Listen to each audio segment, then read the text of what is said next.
2 Kings 20. In those days Hezekiah became sick, and was at the point of death.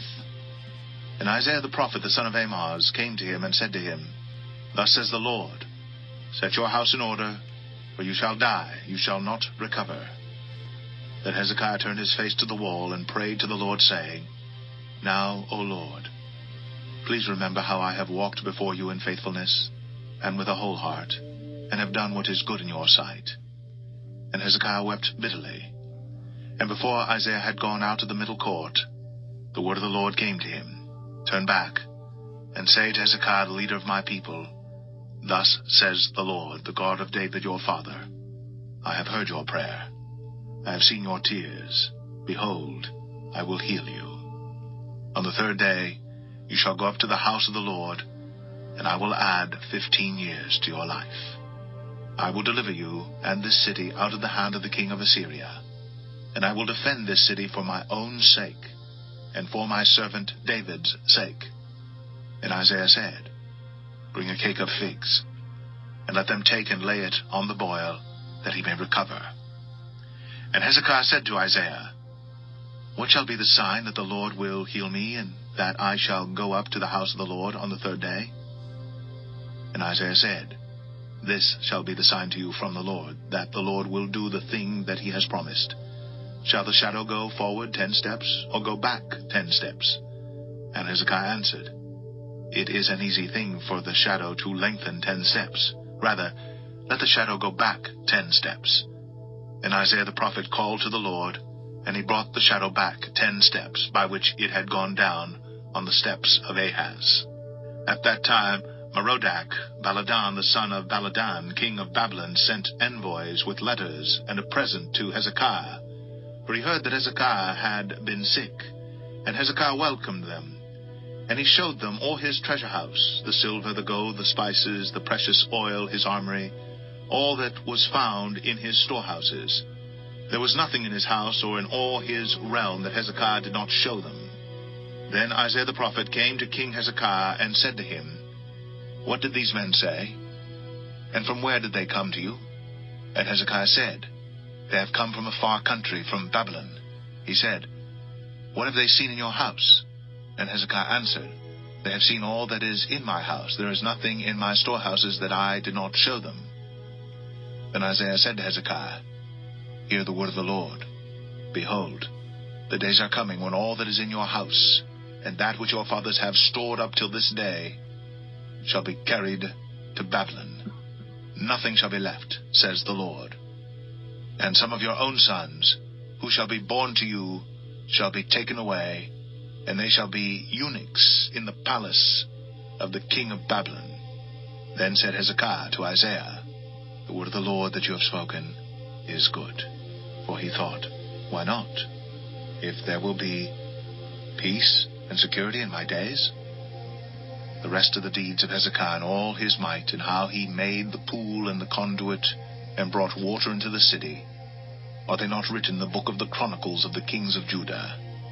And Hezekiah slept with his fathers, and Manasseh his son reigned in his place. 2 Kings 21.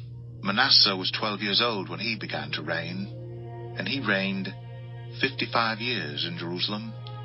His mother's name was Hephzibah, and he did what was evil in the sight of the Lord, according to the despicable practices of the nations whom the Lord drove out before the people of Israel. For he rebuilt the high places that Hezekiah his father had destroyed.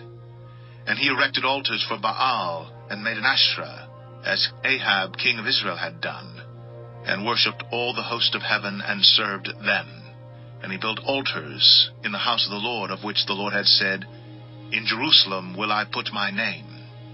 And he built altars for all the host of heaven in the 2 courts of the house of the Lord. And he burned his son as an offering, and used fortune-telling and omens, and dealt with mediums and with wizards. He did much evil in the sight of the Lord, provoking him to anger. And the carved image of Asherah that he had made he set in the house, of which the Lord said to David and to Solomon his son, In this house and in Jerusalem, which I have chosen out of all the tribes of Israel, I will put my name forever. And I will not cause the feet of Israel to wander any more out of the land that I gave to their fathers, if only they will be careful to do according to all that I have commanded them, and according to all the law that my servant Moses commanded them. But they did not listen. And Manasseh led them astray to do more evil than the nations had done whom the Lord destroyed before the people of Israel.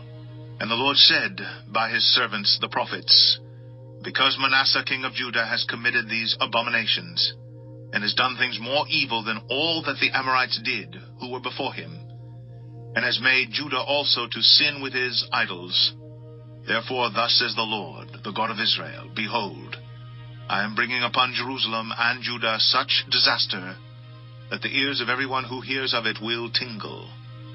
And I will stretch over Jerusalem the measuring line of Samaria, and the plumb line of the house of Ahab. And I will wipe Jerusalem as one wipes a dish, wiping it and turning it upside down. And I will forsake the remnant of my heritage, and give them into the hand of their enemies, and they shall become a prey and a spoil to all their enemies, because they have done what is evil in my sight, and have provoked me to anger, since the day their fathers came out of Egypt, even to this day. Moreover, Manasseh shed very much innocent blood, till he had filled Jerusalem from one end to another, besides the sin that he made Judah to sin, so that they did what was evil in the sight of the Lord. Now the rest of the acts of Manasseh, and all that he did, and the sin that he committed, are they not written in the book of the Chronicles of the kings of Judah? Manasseh slept with his fathers, and was buried in the garden of his house, in the garden of Uzzah, and Amon his son reigned in his place. Amon was 22 years when he began to reign, and he reigned 2 years in Jerusalem. His mother's name was Meshullemeth, the daughter of Haraz of Jotbah. And he did what was evil in the sight of the Lord, as Manasseh his father had done. He walked in all the way in which his father walked, and served the idols that his fathers served, and worshipped them. He abandoned the Lord, the God of his fathers, and did not walk in the way of the Lord. And the servants of Amon conspired against him, and put the king to death in his house.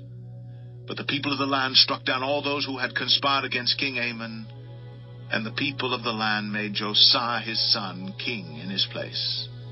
Now the rest of the acts of Amon that he did, are they not written in the book of the Chronicles of the kings of Judah? And he was buried in his tomb in the garden of Uzzah, and Josiah his son reigned in his place. 2 Kings 22. Josiah was 8 years old when he began to reign, and he reigned 31 years in Jerusalem.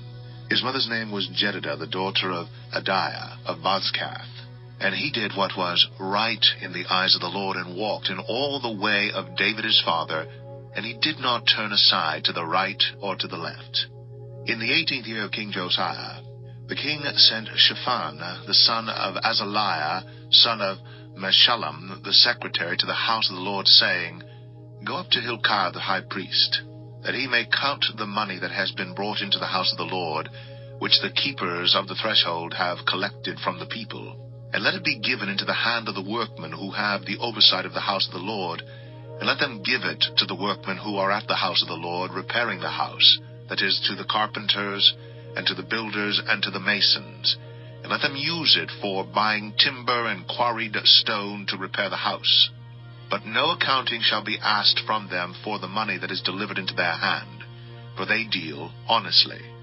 And Hilkiah the high priest said to Shaphan the secretary, I have found the book of the law in the house of the Lord. And Hilkiah gave the book to Shaphan, and he read it. And Shaphan the secretary came to the king, and reported to the king, Your servants have emptied out the money that was found in the house, and have delivered it into the hand of the workmen who have the oversight of the house of the Lord. Then Shaphan the secretary told the king, Hilkiah the priest has given me a book. And Shaphan read it before the king. When the king heard the words of the book of the law, he tore his clothes. And the king commanded Hilkiah the priest, and Ahikam the son of Shaphan, and Achbor the son of Micaiah, and Shaphan the secretary, and Asaiah the king's servant, saying, Go, inquire the Lord for me, and for the people, and for all Judah, concerning the words of this book that has been found. For great is the wrath of the Lord that is kindled against us, because our fathers have not obeyed the words of this book, to do according to all that is written concerning us. So Hilkiah the priest, and Ahikam, and Achbor, and Shaphan, and Asaiah went to Huldah the prophetess, the wife of Shallum, the son of Tikvah, son of Haras, keeper of the wardrobe. Now she lived in Jerusalem in the 2nd quarter. And they talked with her. And she said to them, Thus says the Lord, the God of Israel, Tell the man who sent you to me, Thus says the Lord, Behold, I will bring disaster upon this place, and upon its inhabitants, all the words of the book that the king of Judah has read, because they have forsaken me, and have made offerings to other gods, that they might provoke me to anger with all the work of their hands. Therefore my wrath will be kindled against this place, and it will not be quenched. But to the king of Judah, who sent you to inquire of the Lord, thus shall you say to him, Thus says the Lord, the God of Israel, regarding the words that you have heard, because your heart was penitent, and you humbled yourself before the Lord, when you heard how I spoke against this place, and against its inhabitants, that they should become a desolation and a curse, and you have torn your clothes and wept before me. I also have heard you, declares the Lord. Therefore, behold, I will gather you to your fathers, and you shall be gathered to your grave in peace, and your eyes shall not see all the disaster that I will bring upon this place. And they brought back word to the king.